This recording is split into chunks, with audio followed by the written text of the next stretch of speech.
Nous voilà. Maintenant que nous avons créé les arborescences dans la solution et sur notre disque, nous allons créer notre première application et nos premières librairies. Donc, pour notre première application, nous allons ici créer un nouveau projet. Donc ce sera un projet console. Ce sera le projet qui permettra de générer les différents formulaires, en fait, de les simuler. Donc, ici, la location, on va aller la chercher dans Windows Apps. Voilà. On fait Next.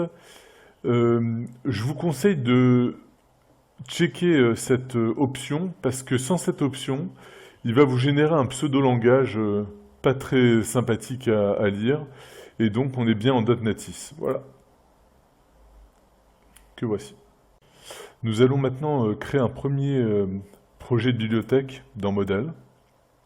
Alors, Add New Project. Voilà, cette fois-ci, ce sera une classe Library. Et donc, ici, on sélectionne bien donc dans Core et dans Model. Voilà. Et nous allons l'appeler businesslogic.model. Voilà. Nous allons supprimer cette classe dont nous ne servirons pas.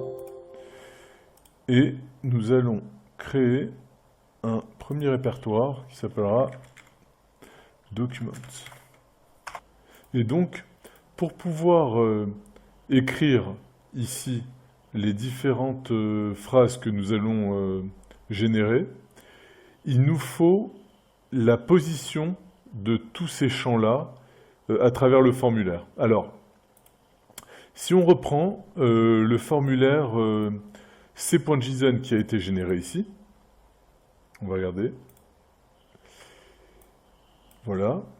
Eh bien, il y a une super fonctionnalité dans Visual depuis 2015 ou 2017. On va créer une classe assez facilement, vous allez voir. On va sélectionner l'ensemble du document. Et ici, on va ajouter une nouvelle classe. Alors, nouvelle classe que nous appellerons, on va l'appeler VOT Document Page. VOT Document Page. Voilà. On va la mettre en public. Voilà. Et ici donc, qu'est-ce qu'on vient de faire? On vient de sélectionner tout le fichier JSON et on va demander à Visual Studio de créer les classes, la classe qui correspond à ce document-là. Donc, ici, on va faire Edit. On va pas faire Paste, mais on va faire Paste spécial et on va lui demander qu'il fasse ça en JSON. Cette commande qui est très puissante car, comme vous pouvez le voir, elle s'inspire de la structure du fichier JSON et crée les agrégations et l'ensemble des classes correspondantes. Ici, notre classe VOT Document Page, eh bien, la classe de base, lui, il l'a nommée Root Object, eh bien, nous la renommerons en VOT Document Page, car il correspond au premier niveau, justement, du document.